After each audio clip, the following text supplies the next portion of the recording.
Hey guys, Paul here with Lyle and Chuck and Chris. Been a long trying week, so uh, not very talkative, but we're going to get on to general catfishing today. Something a little different than we've been doing, and no special guest or anything like that.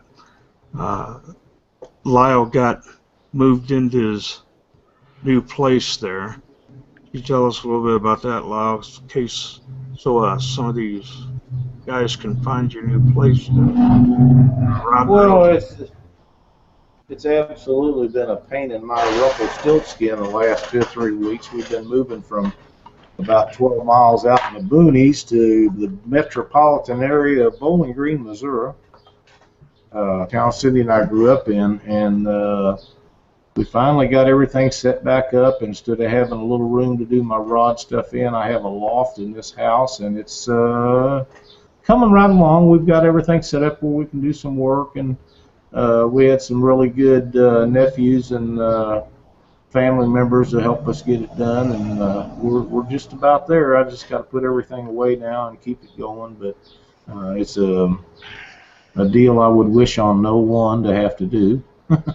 Well, let me ask you this. You said that you and Cindy grew up in that house. Does that mean your brother and sister too, or I'm just No, in the town. We grew up in the town, not the house. Oh, okay. I was just wanting to double check there. Funny man, Paul. Of course. What have you been up to this week, Chuck?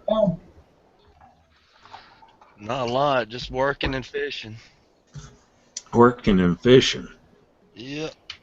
Cutting grass. I think I'm gonna sneak down there so I can go fishing with your wife while you're at work. She needs somebody to take her out. Think she'll teach me how to fish? Yeah, she wouldn't mind. What about you, Mr. Chris, a.k.a. Fudd? What you been doing? Oh, a whole lot of fishing. Been doing a lot of crappie fishing. This last weekend for kind of like a little birthday present, Scott Wiseman from the ICA and his buddy Tim, a couple of the guys that I'm going to be going on vacation with here into June and into July down on the Ohio River. But they came down. We did there ended up being 3 boats, but we were just having a little fun kind of tournament, see who caught the biggest bass, catfish, and crappie all in one day. And one boat had to quit because they had 2 of their boats. My buddy had 2 of his boats that broke down on him, so he had to get towed in, and he didn't get to finish out. And my buddy Scott, he ended up with one nice little 2.5-pound bass or so, and no catfish and some crappie that were about 10, 11 inches. And I ended up winning because I had a couple catfish and I had some crappie that were about 12 inches. I couldn't get on a bass though, but we were each minus 1 species of the 3 that we were after. But there was a lot of boats out on the water this weekend, probably getting ready for that Memorial Day weekend and stuff like that. Water was beautiful. Wind was about 4 miles an hour. I mean, it was a great day to be sitting out on the water fishing. But that's all I've been doing. I've been doing a lot of fishing and going out and crappie fishing and a little bit of catfishing at night, and had my birthday this last week. I turned 36, I believe. Still a baby. Yeah. You hear what he said a while ago, Lyle? What's that? He's going to go on vacation. Again? I thought you had to work to go on vacation. Yeah. No, you're just down fishing with Jonathan. That's not a vacation. That was kind of like a vacation. That was nice. That's my point exactly. Oh man, actually, guys, to be honest with you, we got caught kind of off guard with this deal today, and we just wanted to talk about general catfish. And if there's anything you want to know, by all means, go to catfishweekly.com and go to the chat room, and feel free to ask any question you want to ask. We may not answer it, but you can ask. I do have a little bit of good news that I'd share with some people if they was interested in it. Sure. Yesterday, I had the pleasure of meeting up with Keith Copenhaver from Cat River Anchors. He had just come up, him and his fishing partner, Lee Reed, from fishing the Sea Arc tournament in Owensboro. I'm not sure how they finished. I know that they was out of the money a little bit, but I think they had a great time down there. And we are now have a full line of Cat River Anchors on. We'll be hauling back and forth to the tournaments for anybody that's looking for one. They can just pick them up and get them from us, and we'll try to keep them on hand. And if you know in advance, just give me a PM, and I'll make sure I have your size. We're pretty excited to be included in that. There's some really good people and make an outstanding product. How long is it going to take you to start selling tackle? Oh, I don't know. Don't know. Yeah. Yeah, the Cat River anchors, I have them myself, and they are a great anchor, and especially you get Yeah. down on any good moving water where you really need to hold like a deep V boat like I got, 17, 18 foot deep V boat with a little bit of current. A lot of anchors ain't gonna dig in and hold them Cat River anchors. I've only got the 16 pound, and it holds just fine. I mean, I've had the 20 pound. I dropped down with my new boat to the 16 pound. Figured it would be um, you know, just as good to hold, and it so far it has been. I have an 18 and a half foot Tundra, and it's a deep V, and it's an extremely heavy boat, extremely heavy. And Mississippi River and the Missouri River are both flooded right now. Not out of the banks or anything, but you're looking at 5, 6, 7 mile an hour current. Just throw it out, tie it off, go back and start rigging your stuff up, and you can feel it set down, seize, and you don't have to pull around on, jerk around, or wonder if you're going to get hung, because if you throw it out, you're going to get stuck. That's Yeah, just I heard somebody, or I didn't hear it. I seen it on Facebook earlier on my feed. They said that there was some big trees coming down the river. big trees. So I seen that. Yeah, what did we have for a giveaway this month? Somebody refresh my memory. Uh, Uh, for the rest of this month and then all of next month, it's those was it Scales. yeah, what brand was they? Berkeley 50 pound. Yeah, the Berkeley 50 pound digital scales, and it was basically just posting a picture of a catfish um On with a sign. Yeah. Either posted. with the Catfish Weekly sign or not. I think just post a picture of the catfish on Catfish Weekly's Facebook page, either the group or the page, whatever. Yeah, we'll count them. Yeah, recent pics. We don't want Yeah.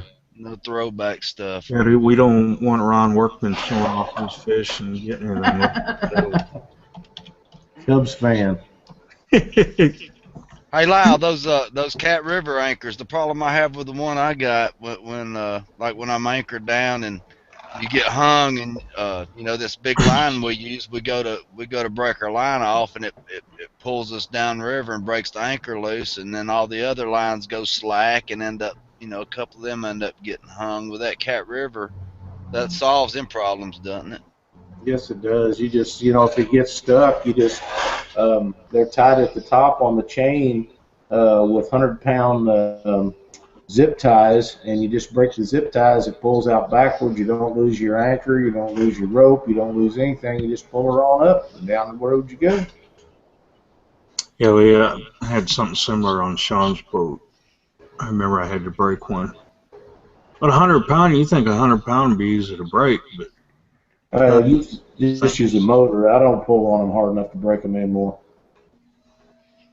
No, I'm talking about when you get hung with your fishing line, and you try to break your line to get unhung while you're anchored down fishing, and when you go to break your braid or your 80-pound leader, when you go to pull and snap your line loose, you pull your anchor off where you was hung up, and then all your other lines go slack, and it messes up your anchor pretty good when this anchor I've been using. I was just wondering if that Cat River anchor hangs good enough that when you go to break a snag loose, it don't pull you off anchor and all that good stuff. Well, I've got one of all of them. I've got the 10, the 16, and the 20. And I guarantee you, if that 20 gets hung in there, when you're using it, you can break some pretty good braid, and it won't, especially leader lines, using 50, 60-pound leader line, you'll be able to break that off without any problems. Now, the 10-pounders and the 16-pounders are not nearly as hard to pull up, but I mean, they hold a boat good, but I never tried to pull one out with braid. I can't imagine if you had, unless you have 100-pound leader material, that'd be an issue. I mean, no matter what, if you throw a pole off to the side, especially us using braid and stuff, any side or whatever, it ain't gonna matter what anchor you have. You're gonna pull the boat over, left or right. But I would say even casting out on the Cat River anchors, I think they'd hold. And I use 100-pound braid.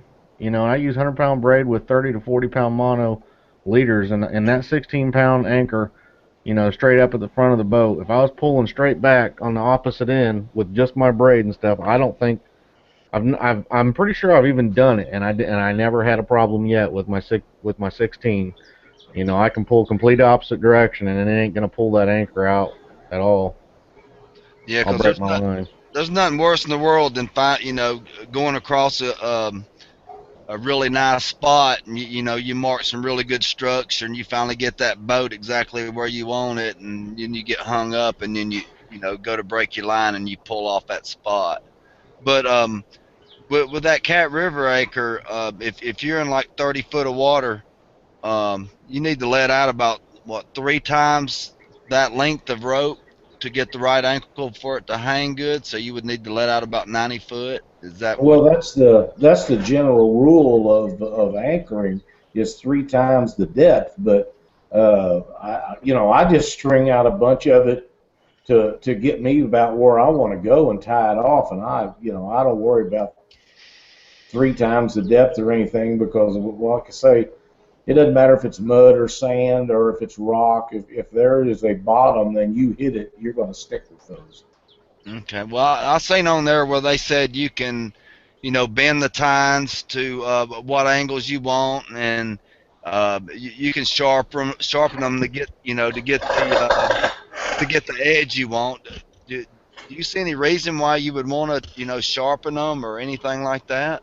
I don't see any reason to sharpen them. I really don't, because that to me I can't imagine why you need to, because they've got a dull point on them that works really well. The reason, as far as bending them out, is when they ship them in a 1 square foot box, and they have to push them together closer to the center to fit these boxes. And a lot of times they'll ship 1 or 2 at a time, and if you bend them out an inch or 2 each direction on each flute when you get them, it will give you a little more grabbing power, because they're condensing them as small as they can to get them in the boxes to save people money on shipping prices.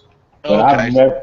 I've never sharpened one whatsoever. Mine are used just like they come out of the box, with the exception of being pulled apart just a little bit to give them a little more width. That way they grab. But even before I realized that I needed to do that, I was using them with them pushed together, and they still held. Great. Yeah, mine's standard right out of the box. I've never even took them flukes and spread them out any more than they already were. And One I of the mean, I never I do just that. stand on them, and I stand on the flutes and grab the center of it and pull up on it, and like I say, an inch or 2 on each one will give you more than enough I to mean, grab anything you need. if it's standard out of the box, it's been working for me just fine. I'm sure that any more, yeah, any more flair to them, and they're gonna just grab better. It's all it's gonna do. And the flukes on them are real.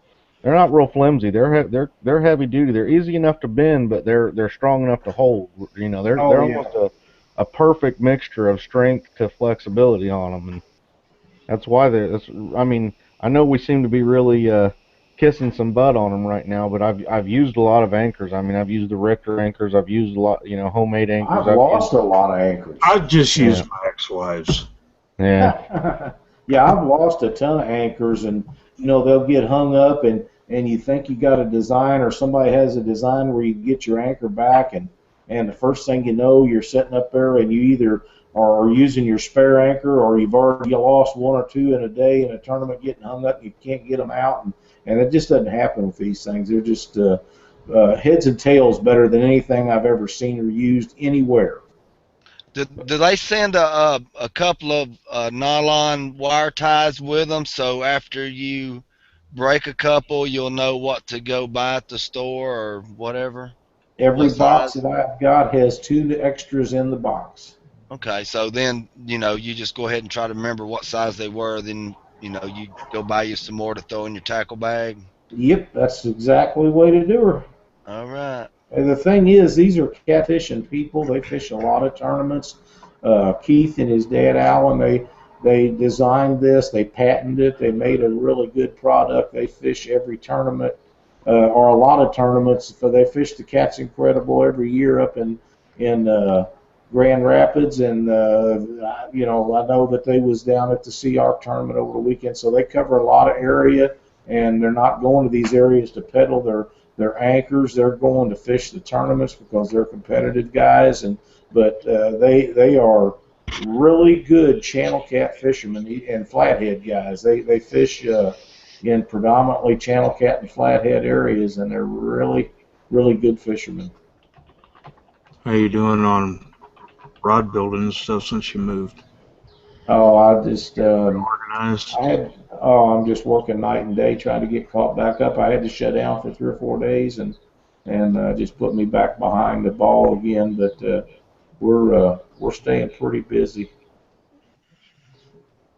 We got some big giveaways coming up. A couple of them for Calvin. I'm Myers' benefit deal, and it's going to be up in Iowa, Burlington, Iowa, the 31st. And um, I was glad that I got those out of the way early, because if I had to do them now, I'd really be in trouble. But I know Ron Workman is all over that Cubs rod now. the Joe Lucky is the one that recommended doing that Cub rod, and Ron, he's wanting it. Joe's wanting it. I think there'll be several other guys that are interested in it. I think it's great that these guys are getting behind that benefit for Calvin, like they are, and I've seen it's him a just couple outstanding. cardinal rods. Send him a couple of what? Cardinal rods. I don't know that Ron will bid on them, but Lyle's liable to. We got a couple of questions from the catfishweekly.com online chat. First question we got is, what rig do we throw when we're anchored up under a dam? Say, go ahead and start us. I got Chuck, Lyle, Paul, if you want to answer, and then me. I don't fish enough rivers to get in that one. All right, well, go ahead, Chuck. It depends on what current we got. On the Coosa, with if they're running one generator, it's about 8,000. Two's about 16, and three's about 32. You don't even want to be up in there really with three on. It's real rocky anyway. It's hard to get around on a lot of these dams, but um, I try to use around with 8,000 straight off the dam. I try to go around 8 ounce. I try to get in a good current seam, and it kind of acts like it's free lining. So it's really uh, most of the time not exactly on the bottom, but you got enough weight to hold it down there, and you can actually see your line moving around with the current, and it really keeps it up off the bottom a little bit where they're feeding. So I usually try to, you know, use enough to where I'm not stuck directly down on bottom, enough to keep my line at about a 45-degree angle, and enough to where I can see my line moving around where it kind of free lines without it actually being down on bottom in a Carolina type rig. Lyle? Well, I use a lot of double hook rigs, and where I put the weight right on the bottom, and then the first hook will be up about 6 or 8 inches, and the second one will be up about a foot and a half to 2 foot. Also do a lot of Carolina rigging with a float in it on a single hook rig. Um, in the current that we have on the Missouri and the Mississippi rivers, a lot of times I'm throwing anywhere from 10 to 24 ounces of lead at a whack, and I like to use a 10-foot rod because we're only allowed to get so close to the dam that I believe it's 600 feet. No, is that right? Yeah. I thought it was 500. I think it depends on which dam it is, but I can sit back there with 16 or 20 ounces of lead and a half a skipjack and put it in one of them 10-foot rods and just haul off a big dog eat because I'm trying to get as close as I can. And if you hit that current seam just right, it makes a little eddy to where the current swirls back around, and if you hit it perfect, it'll take your bait and it'll go right back up towards that dam where that lock is, and it'll sit right there, and just wait for the big fish to run back and forth across the front of that dam. I myself, sitting up at a dam, I normally use the same type of rig as a Carolina rig. Um, I normally try to figure out, just depending on how much current we have. On the Ohio River, we normally don't have a ton, even with a lot of the gates open or anything. I mean, sometimes you might need to throw a couple 8 ounces on, but it's if it's not hitting the bottom, you always want to be trying to figure out. Just because your bait isn't on the bottom doesn't mean you ain't going to catch fish, and you need to, if you're not used to being up there, um, try different things. I mean, every one of these guys that goes out there and they catches a fish, they aren't doing the same thing. Everybody's not catching a fish doing one exact thing. So if you get out there and but the bumping rod. So if you get out there and you anchor up on the dam and you got a good current, you could take 6 ounces or 4 ounces or something like that to where you can feel that weight just hit the bottom, but yet when you lift it up, that you can feel that current still taking that bait down river. Now that's what a lot of guys, when they get up into these dams and stuff, they're doing. You're going to see these guys that are consistent in pulling in catfish. They're doing the bumping, and that dam area is the perfect place to do it at. I mean, that's where you got a lot of current normally. That's where you're going to sit there and do that with a Carolina style rig. You can do it with a double hook Carolina or a single hook Carolina. You can throw a big head on. You can throw a smaller chunk midsection, whatever you want. And I can't say that I've mastered that technique. I've practiced it, and I've not caught a fish yet doing it because I'm not down there on the river enough, especially at the dams. Hopefully, I'll be doing it maybe this weekend or not. The 30th. The 30th, I'll be down around some dams. So hopefully I'll get to do that a little bit. But yeah, like a Carolina rig, I do occasionally use the double hook rig. Um, I use 100-pound braid with 30 to 40-pound monofilament on it. If you're in a lot of rocks, a lot of guys will take that, whatever your standard mono leader is. Maybe if you only put 16 inches on a leader or 12 inches on a leader, you start getting broke off a lot. You might want to extend that leader out a little bit. Maybe make it 2 or 3 feet. Give yourself a longer monofilament leader so you got a little better abrasion resistance on the rocks, and I think that's what I got for it. For the second question that we got after that one, we got Scott Wiseman asked, is the Sea Ark setting precedence by moving the owner's tourney from Owensboro, where it has been held for years, to protected waters of Alabama? Do you guys think you'll see more tourneys moving away from the Ohio River? Well, first off, this is only the second year they've been in Owensboro. Before that, they was in St. Louis for 2 years, and there was a big controversy about them moving away from there. I think that they should move it around. They don't have owners of Sea Arks in just one place throughout the United States, and I think uh, Owensboro was with, tournament catfishermen are after big fish as a general rule, especially the guys that fish for blues. And Owensboro, although a great place to hold tournaments, the city is way behind everything that goes on down there, and they have some really good tournaments. It's not a big fish place.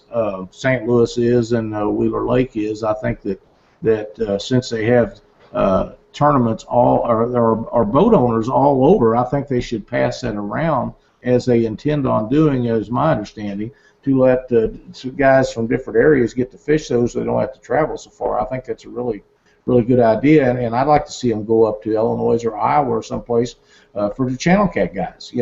Just because you don't have a 100-pound blue in your water doesn't mean that there'd be nothing wrong with catching a 15-pound channel cat. I mean, they still buy, them guys buy the boats. The only thing that I have ever had against what they do is they're putting on this tournament for people that have already purchased a boat, and that's their way of thanking them for purchasing a boat. I got that, but I would think that they would open that up to people that don't have the boat, so that they could draw more interest of people to come in and be enticed to buy a Sea Ark boat. Instead of, and they could go from the 80 boat turnout they had this past weekend to probably 200 or 300 entries if they would open that up. Yeah, problem with that might be that a lot of fisheries aren't going to be able to handle a 200 or 300 boat tournament. Well, and Yeah, I that mean, may be some of it. Yeah, I know. and yeah, I mean, I've thought the same thing. I'd be like, man, I sure wish, they'd have that for guys who don't have the Sea Ark. It seems like that would put another non-Sea Ark owner out on the water with a Sea Ark, and but you can see from both sides of that coin there, that they're thankful for the customers that they have that already spent I, that got- money with them, and I agree. I think that's a wonderful thing. Another way they could do that would be have a CR owner, pardon me, and a non-CR owner partner with him. yeah, And there's a lot of ways, but it just seems to me like that it would open up a whole new venue if they would go with not necessarily make it for owners, and it's an appreciation thing. They've always said that, and that's outstanding that they reward their buyers for doing that. But I was asked to fish the tournaments a time or two, and was thrilled to get to go to fish it because it's a really good tournament. It's very well run and professionally done by a lot of good people that they have. But this year I wasn't asked to go, and I'm not sure I'd have been able to with things the way it was anyhow. But if I wasn't tied up doing something and that tournament was available to me to fish, I promise you I'd be fishing it.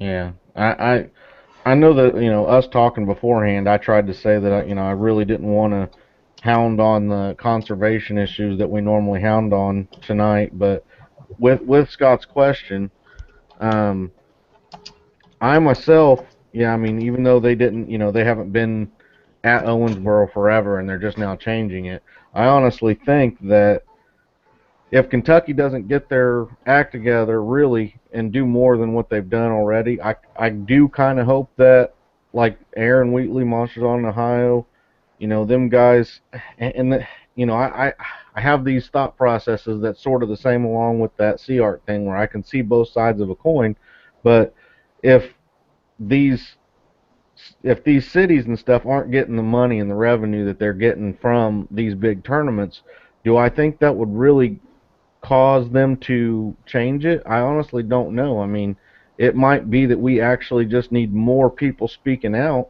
than what we have right now. That could be the thing that's holding it back. That to get the regulations in place, to get things changed to where we have more tournaments like Monsters on the Ohio and stuff like that. I mean, there's other places in the country that have way better catfishing waters than we have, but don't have near the size and the quality of the Monsters on the Ohio tournament and like the Rising Sun tournament, things like that, where, I mean, we really have a great tournament I guess a tournament trail or a tournament platform in Indiana and Kentucky.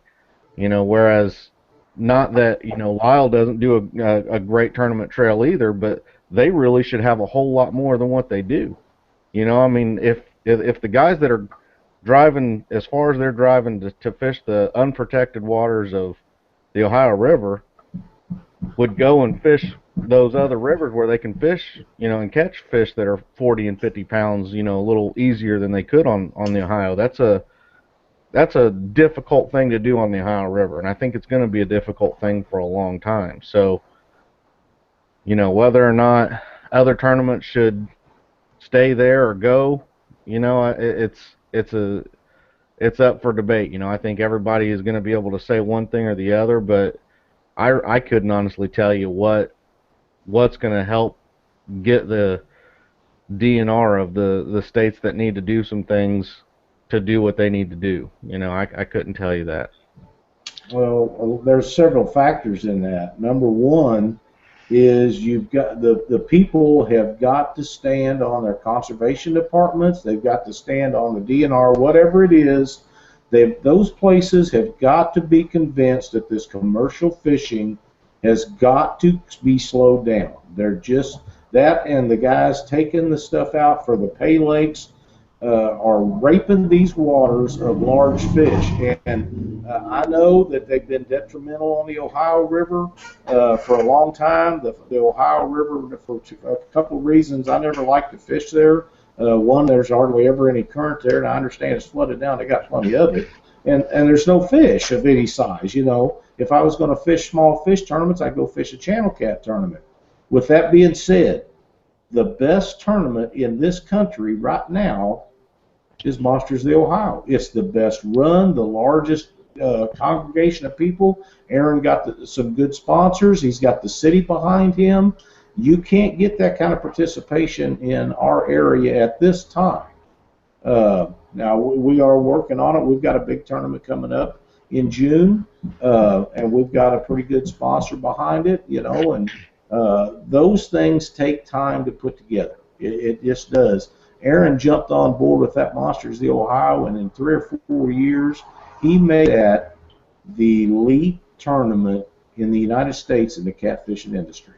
There's a lot of good tournaments. You got Cabela's and you got Bass Pro and Twisted Cat Outdoors and Kansas City Catfish and all the ones you guys got over in your area, but there's nothing that I'm aware of that compares to the way the city and the public has grasped what Aaron has done, and he has took this thing and just run with it in a short period of time, and it's growing so fast that he's really going to have to watch it, or he's going to outgrow his boat ramps in places. The only thing that I see slowing him down is the fact that in blue cat water, you've got to be able to put decent blue cats in the boat because people are used to doing that. Yeah. Yeah, there's the city of Decatur on Wheeler Lake.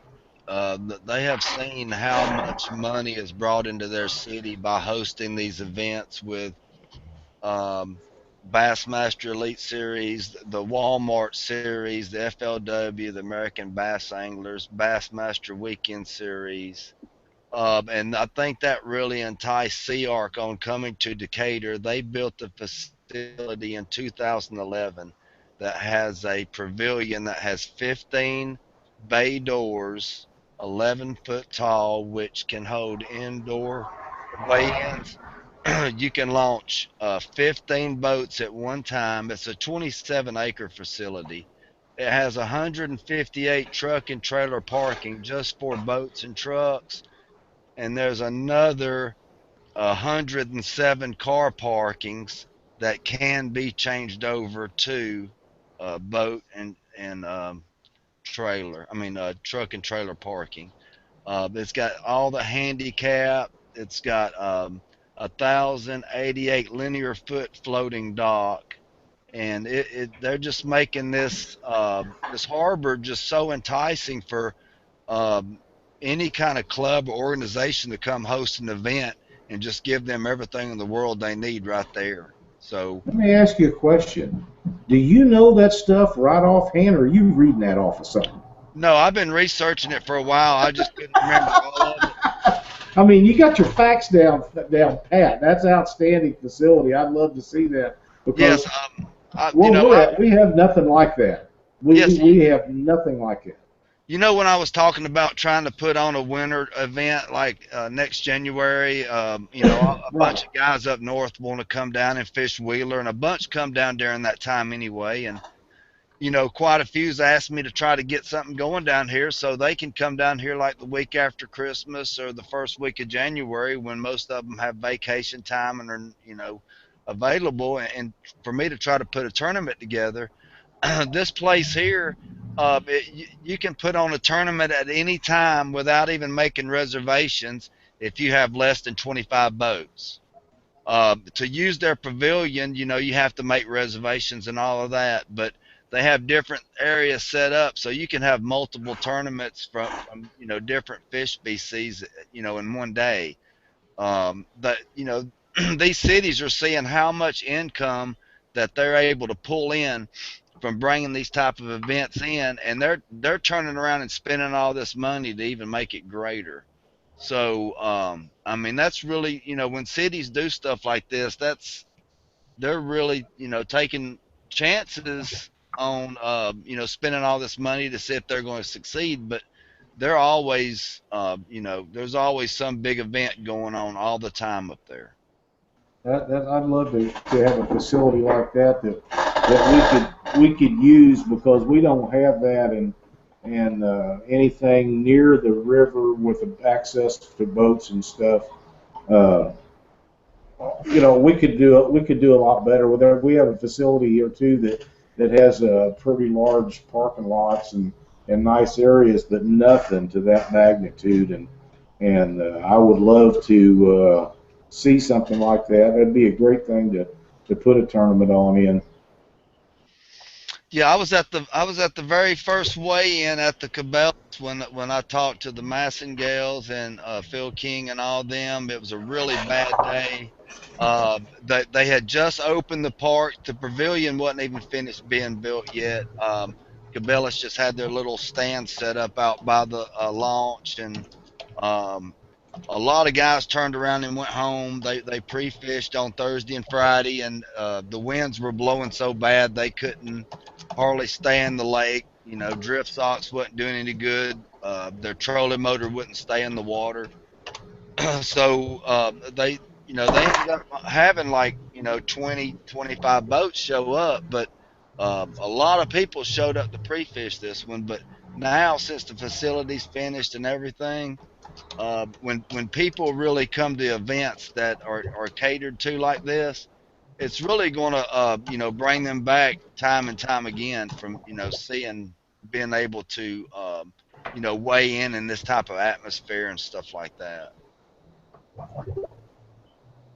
I don't know, guys that pre-fish and stuff like that sound like a bunch of crybabies. They can't catch fish to go home. Hey, you don't always catch fish. That's why they call it fishing and not catching. You know, you let people come in and pre-fish, and then it doesn't suit them, so they leave. And Well, that happens. Believe me, it does. I know it happens. You And you know, got the with brass with cojones to fish against real fishermen, in my opinion. But with tournament fishing, there's a lot of factors, and there's guys that come in, and in their first year, they think, you know, oh, I've always caught decent fish, and they really don't put it in perspective for, you know, the people that you're fishing against, the body of water that you're on, the weather. There's a lot of things that really go into like tournament catfishing that are really underestimated, I think. And I think that, you know, they get a little discouraged that they're not doing as well as they thought they were going to do when they get out there and they fish for, you know, a lot of their life, and they've caught good fish and stuff, but they get out in these tournaments and they're not doing that well. Myself, you know, I'm not the greatest catfisherman in the world. I'm learning. That's what I think that a lot of the guys need to do, and they need to realize that the first year, the first 2 years, first 3 years, maybe you might not be leading all the charts and the boards and stuff. But if you're doing anything, you should be learning something every time you go out. Any person you're talking to, watching shows like this, there's lots of information. There's lots of things to learn out there. Go out on, especially if you're fishing a specific trail or something, Lyle's bodies of water, Chuck's bodies of water, Paul's bodies of water, my bodies of water, all the different areas. Once you've been out on them a few times, you start to recognize places that, are potential where cats are at. You're going to learn. You're going to start looking at things like river bends or points on lakes. Where a channel might be at. The time on the water, the things that you learn by being out there, trying different things, using your electronics and things, all is going to come, but it's not going to come at a super fast pace. It's really like most things. You have to put the work into it to get the results out of it. And if you think you're going to come off of a lake and go into river fishing, that's a whole different. A channel cat on a lake, for some reason, uh, was a whole different learning experience and learning curve on the rivers. Yeah. Yep. And definitely, like, we're trying to get all these guys that, we're having some of the best catfishermen on the tournament catfishermen in the country on the show. We're we're asking them the questions that are going to help people. Hopefully, I mean, and a lot of them have been pretty straightforward and told us, and a lot of times you think, oh, well, it's the same basic general answer that I get from everybody, and it might be that that's really the answer. It might be that you gotta get out there and kind of do what they're saying, figure out what's going on for that body of water, and learn yourself. Because if you're just going out and doing what somebody tells you and you're not actually using your brain to think about what's going on, you're not really going to learn anything. You're not going to become a better fisherman in any way. You have to think about what's going on. Why is that working? Why is it not working? And if you think you know it all, that's when it's going to catch you. That's one thing I found out. What I did on lakes was just totally different. And catfishing is not in a place where bass fishing is at. If you think, oh, I'm going to become a catfisherman and quit my job and go out there and make all this money, get all these sponsors, and everybody's going to know my name, and it's just not there, really. You have to love catfishing just to be catfishing. You need to recognize if you're getting to a point where you're not enjoying it anymore for whatever reason, find that place again. Maybe step back from a tournament or something, figure out what you got to do to enjoy it. If it's the stress of it, if it ain't working out for you, maybe tournament catfishing isn't for you. It's not for everybody. Not everything is. But you definitely don't want to burn yourself out. You don't want to make it not to where it ain't fun anymore. It is always fun catching fish, but to be honest with you, when I'm out there on the water and I have poles on the water and I'm sitting on a boat, it's like the best massage I could ever get. I'm sitting there, I'm just loving it, and I'm relaxed, and I enjoy being out there catching fish or not catching fish. Catching fish is better, but you gotta have that really to be out there. If you're out there for any other reason, you're probably out there for the wrong reason. Yeah, you don't want to go out there and use your bill money or your car payment to fish a tournament. It's kind of like gambling. You don't expect to bring no money home. You're put back money here and there, and then save up for it. Go out and you're going to blow that money. If you win, good, but don't expect to. Um, save you up some money. You have a really good time and you meet some really good people, and that's why I do it. Yeah, it'd be good to be on the leaderboard and bring some money home and have some bragging rights, but it's all fun. And you know, if you want to sit there and take risk on, spending money on it that you don't need to, and thinking you're going to win and get that money back and more, most time it's not going to happen. You can't, um, to nobody can make a living on it these days. There's no way. By the time you travel to every tournament that you expected the income off of and won every one of them, you probably still wouldn't make anywhere close to what you would make having a regular job. And then you're going to end up spending, at least eighth of any first place winnings just to travel to them. So, just for right now, everybody's just having fun with it. And, if it gets up to where they have some, 30 boat fields, 40 boat fields with, $50,000 pots, let them guys that want to take them gambles go for it. Yeah, honestly, first and foremost, catfishing to me, I love just the fishing aspect of it, being on the water, being outdoors. Number one. I mean, but I'd say a close number two for me personally, and probably a lot of guys, I'd say, is the friendships that you make out there fishing with these guys, fishing against them. I've met a lot of really, really good people since I've started catfishing, and I've come to be what I consider really good friends. Like Jason Heath Malone, Scott Wiseman. Um, there's there's really a lot of guys out there. I mean, Jonathan Herndon. These guys, you get out there with them, and Lyle. I mean, even though I've only met Lyle in person like twice, I feel like Lyle and me are pretty good friends. I could talk to him about anything. He could talk to me, and we understand each other. Paul and Chuck, I could talk to them about anything. I've never met Paul. I think I might have met Chuck. I can't remember. No, I So hadn't if you met him, you'd remember. But yeah, And that's right. I feel the same way. A lot of the guys that I know and I feel very close to, you and Paul and Chuck to start with, and I met Scott down at the Monsters last year, and just instantly, I knew he was a good guy, and we talked and visited in the weigh-in line, and I never met Aaron Wheatley till last year. Brad Kilpatrick I've known online for years and years, and last year was the first time I ever met him face to face, and it was just like we was long lost buddies. Some of the best people that you could ever meet, you'll meet in catfishing. They're just Doc and Lynn Lang, two of the finest people that ever want to be around.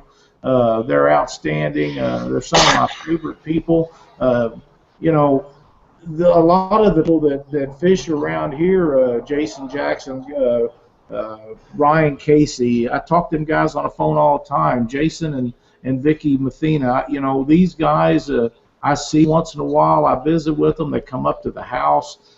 Different things that goes on. But the guys that you meet, I can't even fathom the number of people, Vince and But there's a dark side to it. there is a dark side to it. But, You get a few guys when they start talking about somebody.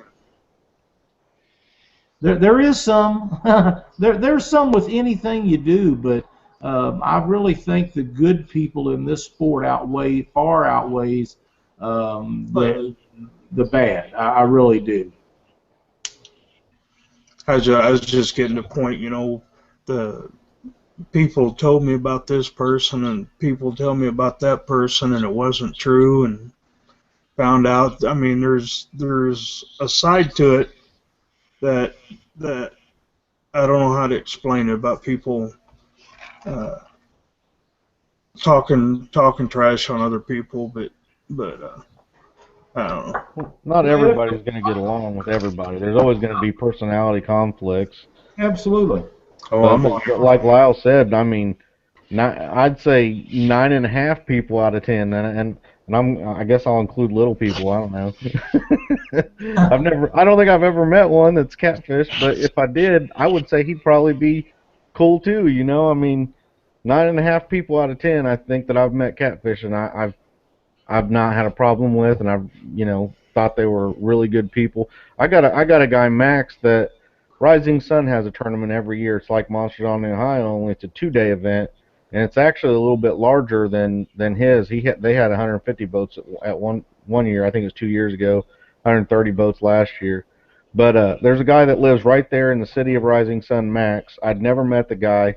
He let me come down. Me and my wife come down, stay at his house for that tournament, and he's fishing the tournament too. And for the past 2 or 3 years, I've gone down there and stayed at his house. And the guy had never met me before that. That's the kind of people that are in this sport. You know, I mean, they're good people. They really, really are. Yeah, I agree. I have, you know, and they don't have to be tournament people. I have a really good customer that I built some rods for down in Tennessee, and never met him, wouldn't know him if I seen him. But when he wants a fishing rod, he calls me up, and he invited Cindy and I down to go down and fish the Tennessee River with him and to go on down to Wheeler Lake. If he asked me once, he asked me 10 times. He's going to put us up in his house. He don't know me from Adam, but that's the kind of people you meet in catfishing. That's just the way it is. Yeah, real quick, I do got to say that about 3 weeks ago, myself and Scott and Jason and Heath had a little crappie tournament. I lost. Me and Scott lost. So Jason and Heath, you're the crappie kings. You're the masters. We bow to your greatness with your 16-inch crappie that you caught. 16-inch crappie. Did they use them for bait that night? No, that's a good crappie up here, man. We had like a 13-inch crappie, and we thought we had it gone. You know, we thought we were gonna beat them, and they pulled out the picture with a 16-inch crappie on us. So that's a good crappie. I'd have threw him on a number 10 or number 12 circle hook and got me a good flathead off that stuff. Actually, that day, I think that day, me and Scott, when we were crappie fishing, we were crappie fishing Lake Lemon, and I actually did keep a couple of the small crappie that we caught and went flathead fishing with them and had a good run on a crappie, but didn't end up catching a flathead that night. Oh, there's some excellent bait, but you can't use them in Alabama. We can in Indiana. You can legally use any species as bait as long as you catch it with rod and reel, and it's of legal limit. Yep, we can do bluegill, rod and reel, no net, no bass, no crappie. We can use bass. Nope. That really bothers me because you guys get to use crappie and bass, and we can't. Yeah. And these guys that want to go out and try to fish a tournament, they see one out there they want to, try that advertised out there, $50 a boat or something. When you get to the boat ramp and everybody's launching their boats, people just start walking up to your boat and start talking to you. And all you got to do to prepare, the first one I ever went to, I didn't have no jersey. I didn't have no logos on my shirt. We went to Academy and we bought some shirts for $17. It's the kind the bass guys wear that dry real quick. We bought a couple that matched, and we looked just as professional, or we fit in just as good as everybody else by wearing those nice shirts that, blended in. It matched. Everything looked good. We had $17 in a shirt. We went in $25 a piece on the entry fee. Split gas money. I think I came out of my pocket, $60 and had a great time, and met some good people. And so if you want to get out and try them, it'll be something you won't ever regret. You may come in and without any fish, or you may win the tournament. You never know. I'd like to add to that just a little bit. Cindy and I fish a lot of tournaments, and we go all over doing it. We went, I think it was 8 states last year we fished tournaments in, and we really enjoy fishing tournaments. Like we was talking before the show about general catfish and stuff. We really don't go out and just fun fish. We're either pre-fishing a tournament or we're in one. Our fun fishing stuff has been limited because of what we do and running tournaments and building rods and doing that. So we just don't have the opportunity a lot of times to do that. And with that being said, we fished big blue tournaments. We fished channel cat tournaments, and the most fun that we had in the last year wasn't necessarily catching huge blues. Now, they're a blast to catch. Don't misunderstand me. I'd just soon catch them a 60-pound blue as anything in the world. But we went to several smaller tournaments, and a lot of it was to see how the tournaments was ran. We went to the TCCA tournament over around Peoria, Illinois. We absolutely had a ball over there. There were a great bunch of people. Tommy and Tim Walsh, they run a great show over there. We had a good time over there. We fished one of Brad Kilpatrick's tournaments at Waverly, also a night tournament. We had a wonderful time. We didn't do worth a darn, but we had a good time. We drove to Grand Rapids and fished the Cat's Incredible tournament, and I got to meet Brad and up there and visit with him and learned a lot of stuff from a lot of really good people, and we had a wonderful time. But don't think that you have to go fish a tournament and catch 100-pound fish to have a good time, because some of the most fun tournaments you could ever have is just fishing a channel cat tournament where the biggest thing you're going to catch is 6, 8, 10, 12-pound fish. I mean, it's a blast just for the competition factor. That's what makes it fun. And yeah, and actually going through the steps of everything, and if after you actually catch your limit of 5 fish or 3 fish or whatever it is at the time, I mean, you're actually having to cull the small fish and reweigh what's in the live well, and keep up with what you got, and I mean, just the whole process is just something that you'll want to try to do once a month if you can. I mean, it's just so. I mean, you're just not trying to get fish in the boat. You're trying to, calculate what you got and what you need to throw back every time you bring one in the boat, and you got to throw to something else back. And it's just so much fun. That's right. And being out there with Leanne and, fishing with her, I mean, this past Saturday, she was flawless. I made 2 bad mistakes. I want to kick myself in the butt for. I tried to get a 30-inch blue in the boat with boga grips when I could have got the net, and it spun off the hook, which it was under 34, and that gave me some good weight. And then I had I had a big takedown that took the rod up under the boat, and I had my Phantom locked down, and knowing these springtime fish ain't gonna just roll over for me like these big winter blues do. I tried to hoss him up with the lockdown Phantom, and he snapped my 80-pound leader like it wasn't nothing. So that probably lost the tournament for me, and that's just something I'll learn by. I'm ready to go back and try it again, and it's just, you just learn so much every time you go out. And, even if you don't come back with any fish, you learn so much and you make so many mistakes, you feel like, hey, next time I go out, I'm going to do a lot better because I know a lot more than I did last time. If you guys don't mind, I want to switch gears a little bit. Since we talk about tournament fishing a lot, I'd like to give a little bit of information and tips to the guys that just want to go out to their local lakes and reservoirs and catch some catfish.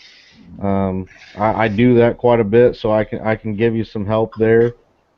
If you guys don't mind, you guys care at all? Go ahead. All right. For you guys that are going out and you're targeting, your small rivers and lakes that are around you, and you just want to get some catfish, either for, under 10 pounds for some eaters, or, just going out to have a good night of catfishing. First thing I'd say is don't I guess if you go to like a Walmart, or if you have a Rural King, or you can order online or anything, like from Bottom Dwellers or whatever, look at like some 6/0 hooks. I like 6/0 hooks because I've caught anywhere from I've even caught on 8/0 hooks, but a 6/0 hook might look huge to you when you first look at it if you're using J hooks or something, but a 6/0 like circle hook, or even some Charlie Brown hooks from Bottom Dwellers. Those hooks those are real good for catfish anywhere from 1 pound all the way up to probably 20 pounds, 25 pounds. I mean, you can catch them you can catch some pretty big catfish on a 6/0 hook. Even in an 8/0 hook, you can even get down to some pretty small fish. For the smaller fish though, 6/0 seems to be a little better for me. I mean, for bait, what I'd tell you guys to do is get like a 1 or 2 ounce sinker, run on your main line, run to your swivel, um, put like a smaller. If you're using braid, use a smaller diameter or a smaller pound mono as a leader line, and make that leader about 12 inches, 12-15 inches. If you can, get the cigar style peg floats that are at most Walmarts and places like that. You just put a peg float about 4 inches above that hook, and then on that hook you can throw chicken livers. Here's what I kind of look at things like for bait for smaller fish. If you're targeting those channel cats that are, or blues that are, 8 pounds and under, you can go with night crawlers, chicken livers, um, the doe, like your doe style baits, the stink bait. With you got a carbon or a sudden impact fiber bait. You got Team Catfish, the sunnies that they sell at Walmart, things where you can dip those sponges and things like that. Those are all good baits for catching a lot of fish that are in the smaller eater size range. Now, if you're going out there and you just want to see about trying to get on some of the bigger channel cats out in the bodies of water, I start looking at things like creek chubs. You can use those live. You can use them cut. Bluegills. If you go catch bluegills, the day you're going to go catfishing or whatever, you can take them out there live, and then you can cut them up and cut them into small chunks. And for whatever reason, bigger catfish are going to like the bluegill, the creek chub. Um, if you can get them, soft crawls. I think soft crawls pick up a pretty good amount of decent sized channel cats. And um, trying to think if there's any other bait that I'm not thinking of. You guys think of anything? Not other than shad or skipjack. Yeah, shad. I'm sorry. Shad is skipjack. For myself personally, out on the lakes and the rivers and stuff, skipjack I think is, unless you've got a big river. If you're near a big river with big blues and stuff, or a big lake that has blues, go for some skipjack. But if all you have are possibly flathead and channel cats out on a body of water near you, shad. Uh, they actually sell shad in the Walmarts. I've seen them, and they got different flavors, and they're small little. They ain't worth a crap. Oh, those will work. I've caught plenty. I've caught plenty. What I do is I'll take 2 or 3 of those in that little bag, and even those little 2 to 3 inch shad, I hook them on the eye, but I hook them in different directions. So I'll hook one face in one direction, one face in the other, and the other face in the one direction. For whatever reason, I've actually gone out while I'm fishing the lakes, and I'll take that little bag of shad there. But I like to do what I like to do is have the fresh shad. But if you're not familiar with throwing a cast net and catching fresh shad at your lake or whatever, those little shad that you can buy in the Walmart, they've worked for me. I mean, some people, it might not work for some they don't, or some they do. At the very least, if you can catch bluegill, cut some bluegill up out there. A good thing you can do if you're out on the bank fishing is take a fast food tray, one of the plastic fast food trays out with you, and you can do your cutting and stuff on that thing and keep you a bait knife there. But I think that's going to catch you some bigger channel cats out at your lakes and rivers if you're using some cut bluegill, some creek chubs, live creek chubs, or cut creek chubs. Some guys will take a creek chub and step on it and put it on the hook. I mean, there's different things you can do with a creek chub. And bluegills, if you want to use live bluegills, I'd go with some smaller bluegills for channel cat and flathead fishing to start off with. I mean, if you know that there's some big 40-50 pound flatheads in the area, you can go for a bigger bluegill. Also go with bullheads, if you little yellow bellies, whatever you want to call them in your area. Bullheads are a real good flathead bait if you want to target those. Um, if you're not sure if your body of water has flatheads, um, for an example, there's a body of water near me. It's the White River, and it's a lot shallower in my stretch of the woods. That as it gets down further south, it gets a lot deeper and wider.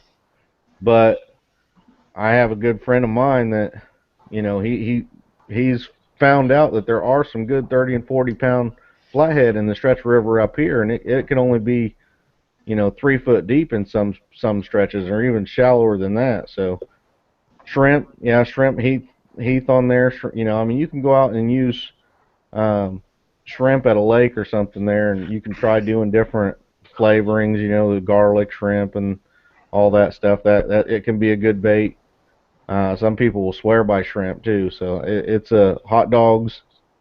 I've had guys tell me they've actually caught blues on hot dogs on the Ohio River. But myself, I would uh, I would stick with, like, if you can get anything fresh, bluegill, creek chubs, fresh bait is always better. Get out there with a 6/0 hook. Like I said, do a leader line about 12, 15 inches. Put a cigar float. You don't have to have the cigar float, but put a cigar float about 4 or 5 inches above that hook. Um, any kind of, like I said, if you don't want to use a circle hook, you can go with try to find something that's similar in size as a J hook, I guess. But remember, you need to set that hook faster with a J hook so them fish don't swallow it if you plan on releasing them. If you don't plan on releasing them and you don't care about losing some tackle down in there, go ahead and go with some J hooks that are, whatever you're going to use and you like to use, and that'll hold that bait. But once you see, like what I'm telling you, using the bluegill, the cut bluegill, and the creek chubs and things like that, the 6/0 hook is a real good size that'll hold those baits. All right. We're up in an hour and 7 minutes, so I guess we probably need to wind things up here. And I guess we'll go to Lyle, Chuck, and then Chris. Okay, I want to remind everybody that Nauvoo, Illinois, Twisted Cat Outdoor Tournament this weekend. Saturday, launch is 7, weigh-in is at 3. Like to see as many of you can make that be a good show up there. Going to be north of the Keokuk Dam, be a channel cat tournament for the most part, unless somebody gets into some flatheads. I understand there's no blues above the Keokuk Dam, so come out and join us. It's going to be a lot of fun. The 31st will be the Calvin Meyer Benefit Tournament. I've mentioned this every week for several weeks, and I know some of you know Calvin and some of you don't, but Calvin's been diagnosed with cancer, and he's getting ready to do a bone marrow transplant. He's an outstanding cat fisherman, a super nice guy, and we have got just an overwhelming amount of support for this tournament. So as many of you come out as you possibly can. We're going to have a 50% payout tournament on Saturday, and then they're going to have a dinner and get together and raffle and auction a bunch of stuff for him on Sunday to try to help them with some of the cost of his treatments and travel expenses and all that. So we'd love to see everybody make that. June 14th, Jack and Jill Tournament, LaGrange, Missouri, sponsored by Mark Twain Casino. This is really growing. We got some more entries in the mail today. I look for this to be a really good tournament. First place guaranteed to pay out $3,000. So all you guys that want to have a good time and take a shot at winning a little bit, come see us. And then coming up in July will be our Keokuk, Iowa tournament, added money tournament also. I haven't got all the specifics on what the payout's going to be on that yet, but keep that in mind. Keokuk's a great place to fish. They got blues, they got channels, they got flatheads, they got Asian carp like you wouldn't believe. So come on up and join us, and it's going to be also going to be a good tournament.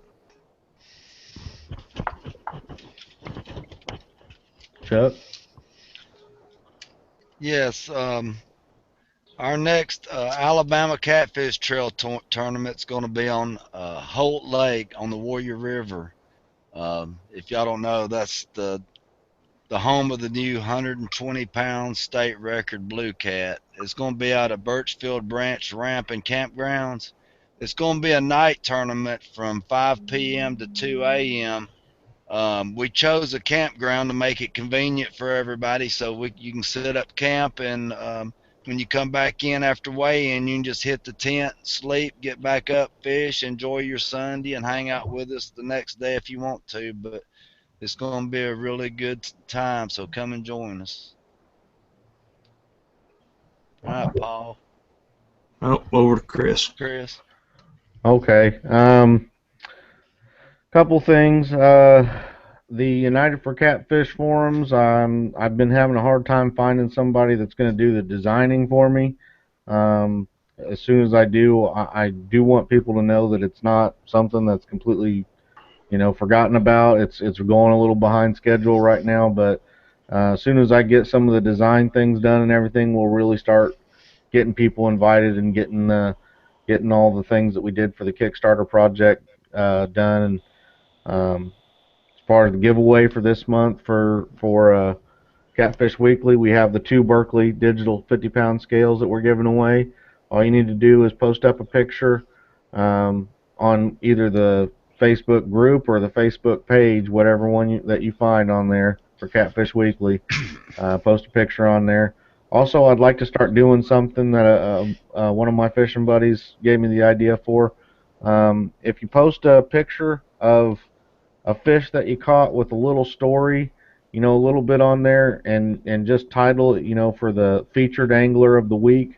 I'd like to actually start showing or showcasing an angler, and giving the story out a little bit that they've, the fish that they caught or the trip that they had or whatever.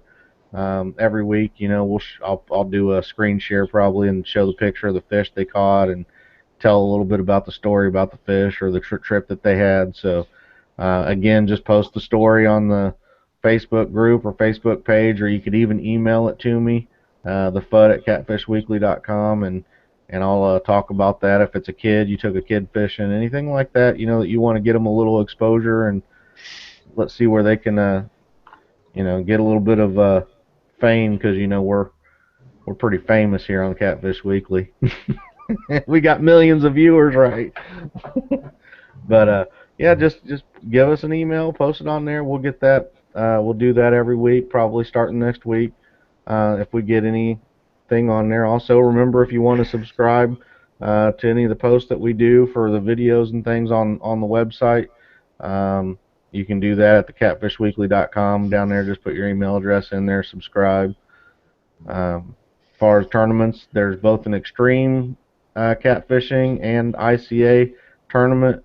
Extreme is a daytime tournament in Troy, Indiana on May 30th, Saturday, May 30th. And then I believe it's going to be a 7 a.m. to 2 p.m. And then up in New Albany, the ICA is having a night tournament. I think it's a 7:30 p.m. or 7 p.m. to 7 p.m. in the morning. And that's at New Albany. The ICA tournament is a member-only tournament, so you got to be a member or pay the $25 membership fee. The Extreme tournament is an open tournament, so anybody can go. You should be able to hit both if you're able to. You can do that. As far as advertising, we still have some advertising spots on catfishweekly.com. $50 for 6 months and $30 for 3. We're going to probably start trying to hit up some of the companies here soon for both advertising on the site and for maybe getting us some product in for another giveaway after the end of June's giveaway of the 2 scales. Also remember, even though each one of us have our own individual sponsors and everything, the show itself is not sponsored by any company or product or affiliation with anything. We're not trying to be political or anything like that, or have allegiances to anybody. So we want the show to be open to anybody to watch and enjoy. And if you have any suggestions or comments or anything like that you feel like sharing with us, just feel free to give us an email or write on our Facebook page. Let us know what you're thinking. If you got an idea for something on a show or questions or anything like that, just we're open to communication and feedback. So thanks to my sponsors, and remember to stay out of my spot. I'll see y'all next week.